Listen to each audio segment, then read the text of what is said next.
Good evening to all of you and welcome back to my online classes. I am doctor Sukh Yadav और हम बात कर रहे हैं हायर नॉन कॉर्डेट्स के विषय में। प्रीवियस वीडियो सेगमेंट्स में हम लोगों ने फाइलम मोलस्का के बहुत सारे यूनिक कैरेक्टरिस्टिक फीचर को जान लिया था। साथ ही साथ हम लोगों ने फाइलम मोलस्का के क्लासिफिकेशन और पाइला ग्लोबोसा के एक्सटर्नल स्ट्रक्चर को बहुत अच्छे से देख लिया था। आज आइए वीडियो सेगमेंट्स के इस कड़ी में हम लोग बात करेंगे आर्गन्स ऑफ पाइलियल कॉम्प्लेक्स के विषय में। तो आइए समय ज़ाया न करते हुए स्टार्ट करते हैं वीडियो को और देखते हैं इसमें क्या है कुछ खास।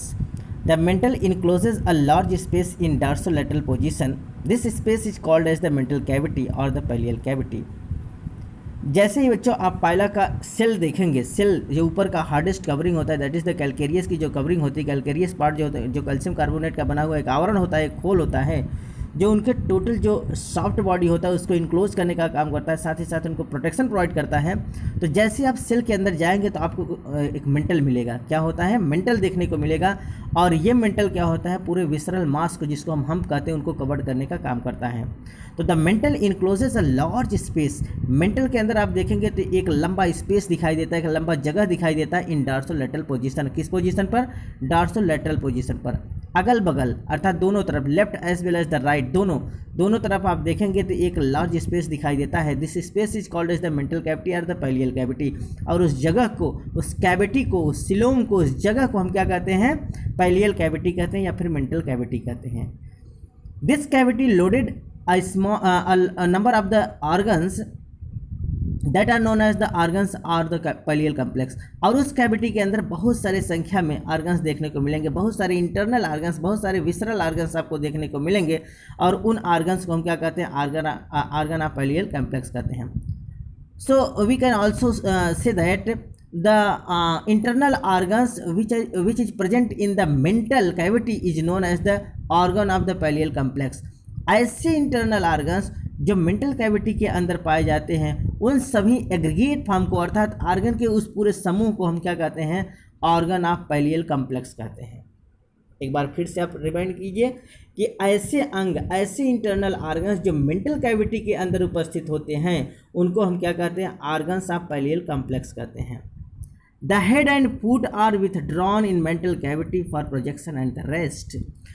फुट और हेड जो होता है वो मेंटल कैविटी के बाहर रहता है, अर्थात केवल और केवल फुट और हेड को निकाल दिया जाए तो जितने भी इंटरनल ऑर्गन्स होते हैं वो सब मेंटल कैविटी के अंदर ही पाए जाते हैं। कहाँ पाए जाते हैं?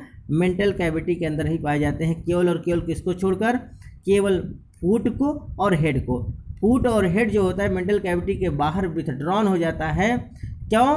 For the protection as well as the rest के लिए। ठीक, जैसा कि आप इस फिगर के माध्यम से देखिए, ये देखिए, आपको फिगर के माध्यम से हम दिखा रहे हैं। ये देखिए, ये पूरा जो स्ट्रक्चर आप देख रहे हैं ये किसका स्ट्रक्चर है? ये मेंटल कैविटी का स्ट्रक्चर आपको देखने को मिलेगा। ठीक, तो ये पूरा जो है, इसको पूरा को हम क्या करते हैं? जैसा कि आप यहाँ देखिए मेंटल आपको दिख रहा है, ये पूरा जो जगह होता है, ये पूरा जगह किसका होता है? ये मेंटल कैविटी। मेंटल कैविटी दोनों तरफ होता है, ठीक ना, लेफ्ट एंड राइट। और इसी लेफ्ट एंड राइट जो मेंटल कैविटी होता है इसी के अंदर सभी विसरास देखने को मिलेंगे, सभी इंटरनल ऑर्गन्स आपको देखने को मिलेंगे। जैसा कि आप यहाँ देख रहे हैं, टिनिडियम है, रेक्टम है, वॉस डिफरेंस है, पिनीस है, ठीक, पल्मोनरी सैक है, ऑस्प्रेडियम है। तो जितने चीज़ आप देख रहे हैं ये सब कहाँ देखने को मिलते हैं? ये मेंटल कैविटी के अंदर ही आपको देखने को मिलेंगे। ठीक, the mantle cavity is divided into right and left by the presence of the prominent rich which arises from the floor of the cavity near the right nuchal lobe and extends posterior till the end of the cavity। Mantle cavity जो होता है दो भागों में divide होता है, right as well as the left. इस side को हम क्या कहेंगे? राइट कहेंगे, और इधर को हम क्या कहेंगे? लेफ्ट कहेंगे। जैसा कि आप देख रहे हैं, यहाँ देखिए लेफ्ट लिखा गया है, यहाँ देखिए आपको राइट देखने को मिल रहा है। तो पूरा मेंटल कैविटी जो होता है वो दो भागों में डिवाइड होता है, और किसके द्वारा? एक प्रोमिनेंट रिज होता है, एक प्रकार का उभार देखने को मिलेगा, और वो प्रोमिनेंट रिज जो होता है पूरे मेंटल कैविटी को दो भागों में डिवाइड कर देता है। एक साइड और दो भागों में ये जो डिवाइड हो जाता है ये दो चैम्बर बना लेता है। एक तरफ का जो चैम्बर होता है उसको हम क्या कहते हैं? ब्रांकियल चैम्बर कहते हैं, और दूसरे तरफ का जो चैम्बर होता है उसको हम पल्मोनरी चैम्बर कहते हैं। तो जो राइट साइड में होता है उसको हम क्या कहते हैं? ब्रोंकियल चैम्बर कहेंगे, और जो लेफ्ट साइड में होता है उसको हम क्या कहते हैं? पल्मोनरी चैम्बर कहते हैं। जैसा कि आप ये देख रहे हैं, ये देखिए पल्मोनरी चैम्बर किस में खुलता है, पल्मोनरी सैक किस में खुलता है, पल्मोनरी चैम्बर में खुलता है। तो दो चैम्बर हम देखेंगे इस मेंटल कैविटी के अंदर, branchial chamber as well as the pulmonary chamber. और इन दोनों चैम्बर को जो डिवाइड करने का काम करता है वो कौन करता है, वो एक प्रोमिनेंट रिज होता है, एक उभार होता है। ये उभार इसको मेंटल कैविटी को दो भागों में बांट देता है, जिसको हम राइट एंड लेफ्ट पार्ट कहते हैं, ठीक। Which arises from the floor of the cavity near the right nuchal lobe. और ये क्या होता है, जो राइट न्यूचल लोब होता है यहाँ से ये एक्सटेंड होता है और पोस्टीरियरली अर्थात पीछे से होते हुए पूरा एक कैविटी लास्ट इंड कैविटी तक फैला होता है। जैसा कि आप ये देखिए फिगर के माध्यम से, ये देखिए ये न्यूचल लोब है, ये देखिए राइट न्यूचल लोब। तो यहाँ राइट न्यूचल लोब से ये क्या होता है, यहाँ से निकलता है और क्या होता है, बिल्कुल ये लेफ्ट पोस्टीरियर साइड से होता हुआ ये एक छोर से दूसरे छोर तक चला आता है, ठीक। तो ये पूरा मेंटल कैविटी कहाँ से शुरू होता है, राइट न्यूचल लोब से स्टार्ट होता है और ये लेफ्ट न्यूचल लोब तक आता है, ठीक। इस प्रकार से ये फैला होता है और इसको कौन डिवाइड करने का काम करता है, एक प्रोमिनेंट रिज होता है, ठीक। The right cavity is known as the branchial chamber. जैसा कि अभी हमने बताया कि जो राइट कैविटी होता है, मेंटल कैविटी को दो भागों में, जो प्रोमिनेंट रिज होता है वो मेंटल कैविटी को दो भागों में डिवाइड करता है, एक लेफ्ट और एक राइट।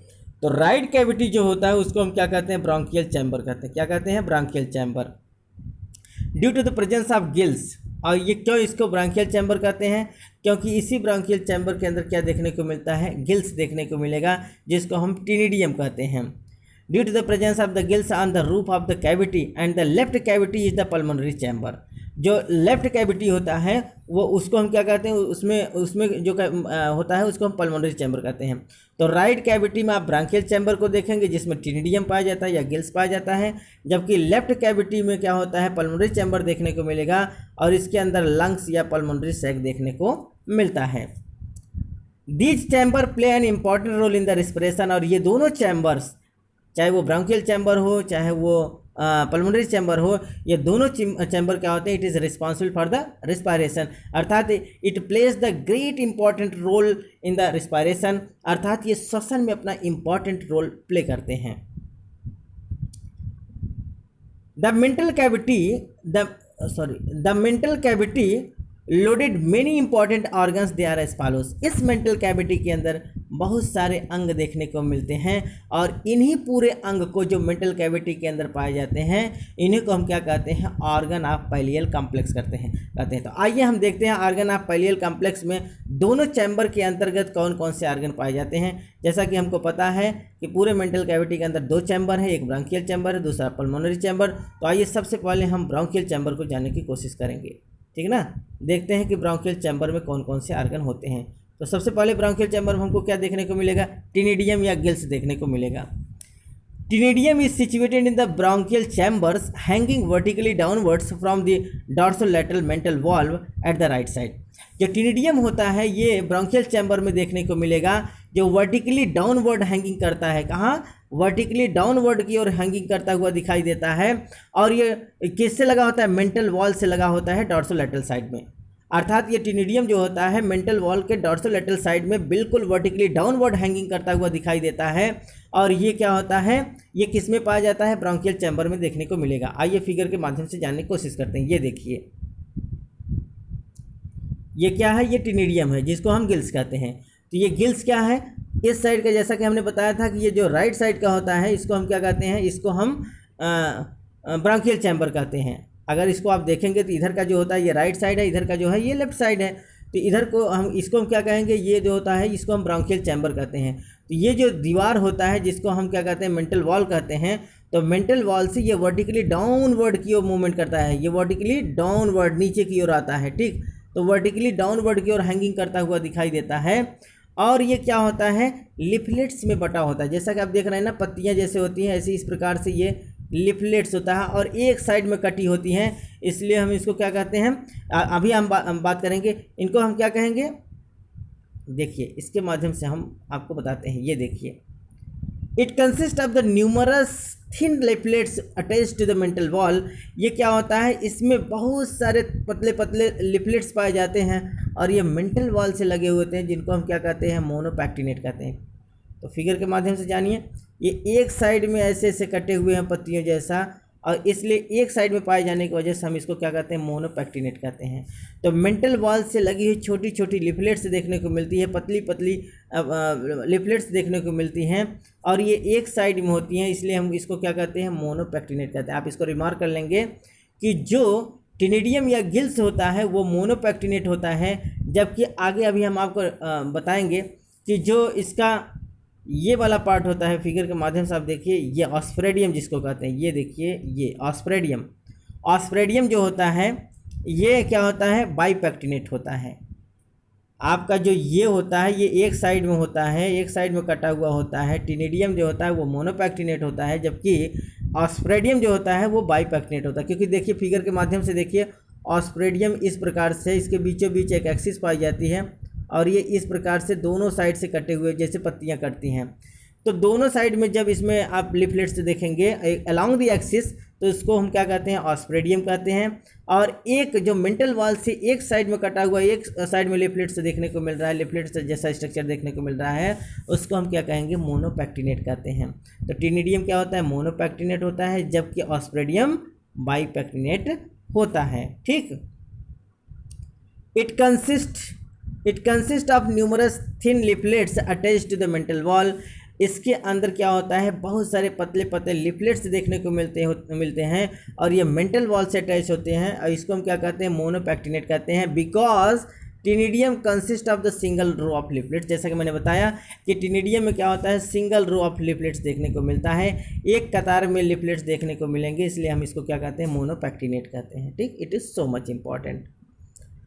दूसरा जो ऑर्गन है जिसको हम पैलियल कॉम्प्लेक्स के रूप में जानेंगे, ऑर्गन ऑफ पैलियल कॉम्प्लेक्स के रूप में, और ये पाया किस में जा रहा है, ब्रोंकियल चैम्बर के अंतर्गत। तो ब्रोंकियल चैम्बर में दूसरा पाया जाने वाला जो इंपॉर्टेंट ऑर्गन है वो क्या है, रेक्टम। जैसा कि आप इस फिगर में देखिए, ये देखिए ये रेक्टम है। ठीक। तो पहला टिनिडियम था, और टिनिडियम के जस्ट बगल में आप देखेंगे तो रेक्टम देखने को मिल रहा है। ठीक। और ये किस चैम्बर में पाए जा रहे हैं, ब्रोंकियल चैम्बर में देखने को मिल रहे हैं। It lies to the left of the टिनिडियम on the floor of the bronchial chamber। ये जो रेक्टम होता है ये टिनिडियम के जस्ट लेफ्ट साइड में होता है। कहाँ होता है, टिनिडियम के जस्ट लेफ्ट साइड में। फिगर में फिर से आप देखिए, ये देखिए ये टिनिडियम है, और टिनिडियम के जस्ट लेफ्ट साइड, इधर राइट साइड है, इधर है लेफ्ट साइड। तो इधर जितना जाएंगे आप लेफ्ट साइड कर दिए, देखिए रेक्टम लेफ्ट साइड में है, टिनिडियम के जस्ट बगल में, अर्थात इसके लेटरल साइड में लेफ्ट पोजीशन पर देखने को मिल रहा है। ठीक। It lies to the left of the टिनिडियम on the floor of the bronchial chamber। Bronchial chamber के फ्लोर पर, और ये क्या कहते हैं, टिनिडियम के जस्ट लेफ्ट में देखने को मिल रहा है। It is an elongated tubular structure. ये एक प्रकार का इलोंगेटेड ट्यूबुलर स्ट्रक्चर होता है, extending from the posterior end to its external opening. और ये क्या होता है, कहाँ से कहाँ तक फैला होता है, अगर हम देखेंगे तो पोस्टीरियर एंड से ये एक्सटेंड करके एक्सटर्नल ओपनिंग के रूप में बाहर की ओर खुलता है, और इस एक्सटर्नल ओपनिंग का नाम होता है anus. Situated little behind the right nuchal lobe, जो राइट न्यूचल लोब से थोड़ा सा बिहाइंड, थोड़ा सा उसके पीछे पाया जाता है। जैसे आप फिगर में देखिए, ये देखिए ये है, इसको हम क्या कहेंगे, इसको हम कहेंगे एनस। ये यहीं खुलता है एनस। ठीक। तो एनस क्या होता है, जस्ट ये जो देखिए राइट न्यूचल लोब है, इसे राइट न्यूचल लोब के जस्ट बिहाइंड थोड़ा सा ऊपर की ओर ये खुलता है। ठीक। तो इसका एनस वाला पार्ट जो होता है, it is a type of the external opening, और जो कहाँ खुलता है, little behind to the right nuchal lobe. ठीक। तो राइट न्यूचल लोब के जस्ट थोड़ा सा लिटिल बिहाइंड की ओर देखने को मिलेगा। आइए तीसरा ऑर्गन हम देखते हैं कि ऑर्गन ऑफ पैलियल कॉम्प्लेक्स के रूप में तीसरा ऑर्गन जो ब्रोंकियल चैम्बर में देखने को मिलेगा वो कौन है, जेनाइटल डक्ट।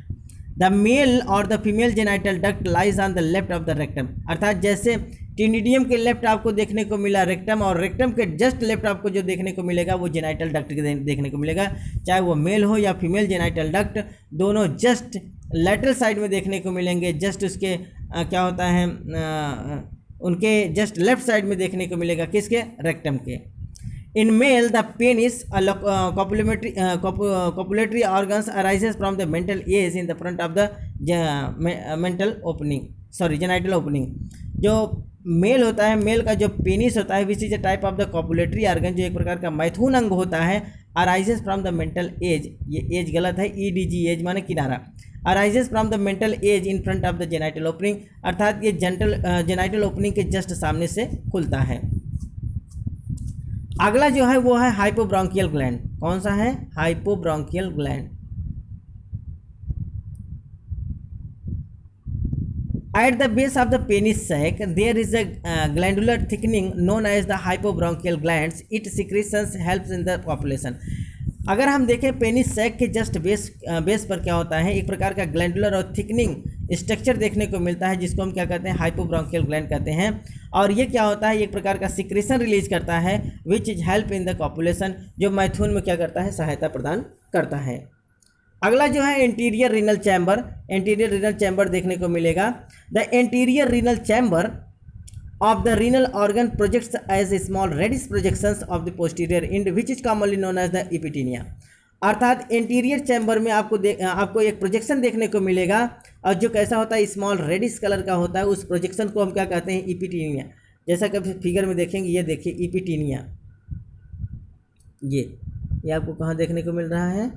ये है इपिटीनिया। ठीक, तो epitaenia, rectum, ctenidia, male and female genital duct, ये सब जितने चीज़ें हैं ये सब हमको किस में देखने को मिलेगा? उस ब्रोंकियल चैम्बर में देखने को मिल रहा है। अर्थात जो राइट साइड का चैम्बर है, ब्रोंकियल चैम्बर, जिधर गिल्स पाया जा रहा है, टिनिडिया पाया जा रहा है, उधर ये सब अंग देखने को मिलेंगे। तो ये सब जितने ऑर्गन्स थे, ये किसके ऑर्गन्स थे? ये ब्रोंकियल चैम्बर के थे। अब आइए हम लोग बात करेंगे पल्मोनरी चैम्बर में पाए जाने वाले जो ऑर्गन्स हैं, organ of the pulmonary chamber. ठीक, ऐसे कौन से पैलियल कॉम्प्लेक्स ऑर्गन हैं, organ of the pallial complex के हैं जो पल्मोनरी चैम्बर में देखने को मिलेंगे? तो सबसे पहले क्या है? Pulmonary sac.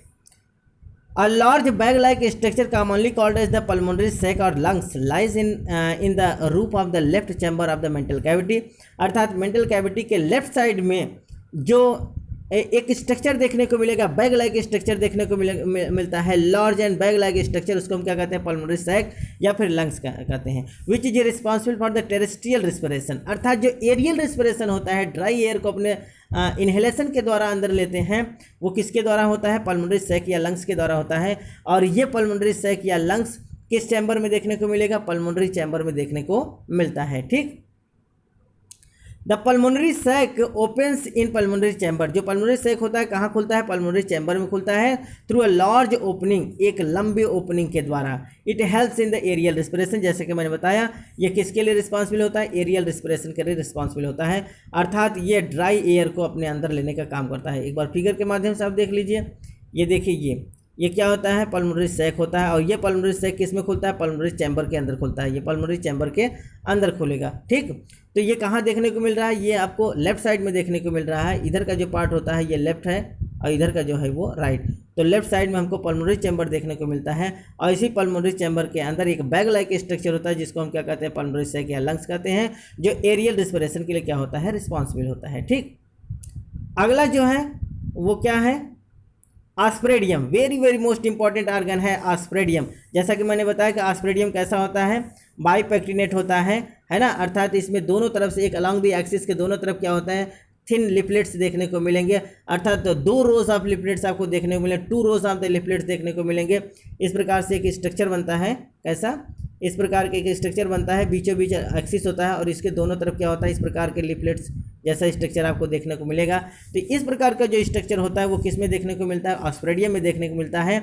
इसलिए हम इसको क्या कहते हैं? बाइपेक्टिनेट स्ट्रक्चर कहते हैं। And it is responsible for the chemo receptor. अर्थात ये वाटर टेस्टिंग के लिए रिस्पॉन्सिबल होता है। बहुत इंपॉर्टेंट फीचर है, आप इसको कहीं रिमार्क कर लेंगे।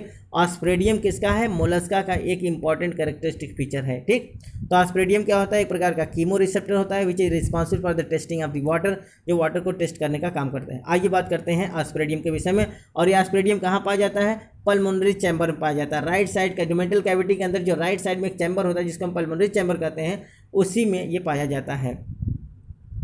It is attached to the roof of the mental cavity in the dorsal lateral positions above the left nuchal lobe। जैसा कि मैंने बताया, नूचल लोब 2 होते हैं, एक राइट नूचल लोब होता है, एक दूसरा लेफ्ट नूचल लोब होता है ना। जो मेंटल कैविटी होता है वो जो खुलता है, जिसके द्वारा ढका होता है, जिसकी ओपनिंग होती है, तो ओपनिंग 2 लोब के द्वारा ढका होता है, right nuchal lobe as well as the left nuchal lobe.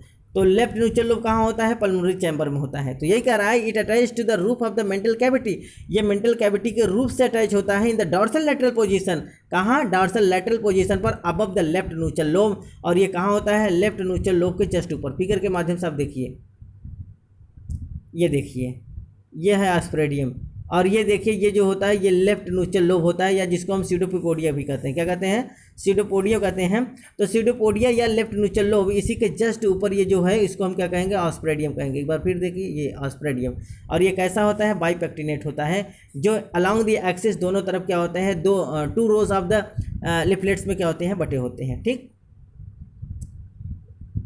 तो ये क्या है? It is attach to the roof of the mantle cavity in the dorsal lateral position, अर्थात डॉर्सल लेटरल पोजीशन पर मेंटल कैविटी के रूप के द्वारा ये क्या होते हैं? अटैच होते हैं above the left neutral lobe, और कहाँ पाया जाता है? लेफ्ट न्यूट्रल लोब के जस्ट ऊपर पाया जाता है। It has two rows of thick प्लेसी leaflets on either sides of the central axis, अर्थात सेंट्रल एक्सिस के दोनों तरफ क्या होता है? एक क्या बताया? एक्सिस पाया जाता है, और इसके दोनों तरफ इस प्रकार से लिफलेट्स क्या होते हैं? बटे होते हैं, और इस प्रकार से ये एक्सिस पाए जाने की वजह से it is known as the bipectinate, अर्थात इस स्ट्रक्चर को हम क्या कहेंगे? बाइपेक्टिनेट कहेंगे। It is olfactory in function, ये कैसा होता है? ऑल्फैक्टरी फंक्शंस का होता है, अर्थात घ्राण कोशिकाओं की तरह होता है, सूंघने के लिए रिस्पॉन्सिबल होता है, which is responsible for the testing of the water. तो वही कह रहा है it is olfactory in function testing nature of the water, अर्थात ये वाटर के नेचर को टेस्ट करने का काम करता है ना। तो osphradium is a type of the chemoreceptors which is responsible for the testing of the water, water को टेस्ट करने का काम करता है। It is the type of the olfactory function, ये एक प्रकार का ऑल्फैक्टरी फंक्शन होता है। ये ऑस्प्रेडियम कैसा होता है? बाइपेक्टिनेट होता है, अर्थात इसमें two rows of the leaflets पाए जाते हैं जो इनको क्या करते हैं? अलग करने का काम करते हैं। यह ऑस्प्रेडियम कहाँ पाया जाता है? पल्मोनरी चैम्बर के अंदर पाया जाता है, अर्थात मेंटल कैविटी का वो चैम्बर जो राइट साइड में शिफ्ट होता है, जिसको हम पल्मोनरी चैम्बर कहते हैं, वहाँ ये देखने को मिलता है। It is all about the organs of the pallial complex. उम्मीद है आज का वीडियो आपको बहुत अच्छे से समझ में आया होगा। अगर बच्चों हमारा वीडियो आपको बहुत अच्छे से समझ में आए तो ज़्यादा से ज़्यादा चैनल को सब्सक्राइब करें, लाइक करें, अपने यार दोस्तों में शेयर करें, जिससे उनकी भी तैयारी सुचारू रूप से चल सके। अगर आपको किसी प्रकार का कोई प्रॉब्लम होता है, किसी प्रकार का कोई कमेंट लिखना है, तो आप कमेंट बॉक्स में जाकर हमको ज़रूर लिखें। निश्चित तौर पर हम आपके कमेंट को पढ़ेंगे और उसका समाधान करेंगे। मिलते हैं बच्चों नेक्स्ट वीडियो में नेक्स्ट सेगमेंट के साथ। तब तक के लिए बच्चों धन्यवाद।